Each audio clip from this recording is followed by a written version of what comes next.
Hello everyone. Super అంటే super అండి ఈ మోడలు. ఆల్రెడీ చాలా అయితే అప్‌లోడ్ చేశాను. అంటే కొన్ని షెడ్యూల్ కూడా చేసి పెట్టాను. మీకు ఇంకా వస్తాయి. ఆల్రెడీ కొన్ని వచ్చాయి కూడా మీరు చూసుంటారేమో. చాలా అంటే రకరకాల మోడల్స్ అనమాట. ఒక్కొక్క దానికి ఒక్కొక్క మోడల్ అనమాట. సేమ్ రెండైతే ఒక లేవు. చాలా హెవీగా ఉన్నాయి. చాలా సింపుల్‌గా ఉన్నవి. చాలా మోడల్స్ అయితే నేను అప్‌లోడ్ చేశానండి. సో, దానిలో ఇదొక మోడల్ అనమాట. వెనకాల చైన్ గానీ, థ్రెడ్ గానీ లేకుండా డైరెక్ట్‌గా హుక్స్ పెట్టింది. ఇవి రౌండ్ అండి. మొజాయిక్ డిజైన్‌లో ఉంటది మనకి. సో, అంటే సేమ్‌గా ఒకటే కలర్ కాకుండా కొంచెం మిక్సింగ్ లాగా అనమాట. సో, అలా ప్రతి బీడ్‌కి మధ్యలో మళ్ళీ వేరే బీడ్స్, వేరే కలర్ బీడ్స్ అనమాట. ఆ బీడ్‌కి మళ్ళీ కింద కొంచెం గుత్తులాగా చిన్న పూసలు ఉంటాయి కదండీ! అవి మనకు డైరెక్ట్‌గా దొరుకుతాయి. లేదా మనం తయారు చేసుకోవచ్చు. సో, గోల్డ్ తేగ ఉంటది. ఆ తేగతో మనం తయారు చేసుకోవచ్చు. నేను అది కూడా అప్‌లోడ్ చేస్తానండి. ఎలా చేయాలి ఏంటి అనేది. మధ్యలో కిందకి వేలాడే దగ్గర మాత్రం సేమ్ అదే మనం మెయిన్ కలర్ ఏదైతే ఉందో అదే కలర్‌లో కొంచెం పెద్ద బీడ్ అనమాట. కొంచెం కిందకి అలా అంటే ఫిట్‌గా ఉండడం కోసం.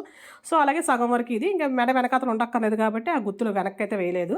సో, చాలా అంటే చాలా ఎలిగెంట్‌గా చాలా బ్యూటిఫుల్‌గా ఉందండి. ఇది ఒకటేసుకుంటే చాలు. ఈ ఒకటి మనకి ఇంక అసల చాలా అంటే చాలా అందంగా కనిపిస్తుందది. సో, ఇది ఇయర్ రింగ్స్ పైవైతే మాత్రం నేను చేసినవి కాదండి. పైవి ఆల్రెడీ డైరెక్ట్‌గా కొనేసినవి. అది పెద్ద కాస్ట్ కూడా కాదు. ఒక ₹20 అనుకుంటా అంతే.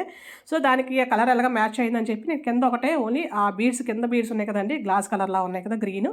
సో, అది మాత్రమే నేను చేసి ఆ గుత్తులా పెట్టి దానికి హ్యాంగింగ్స్ తయారు చేశాననమాట. చాలా అంటే చాలా బాగుంది కదండీ! థాంక్ యూ అండి. Thank you for watching.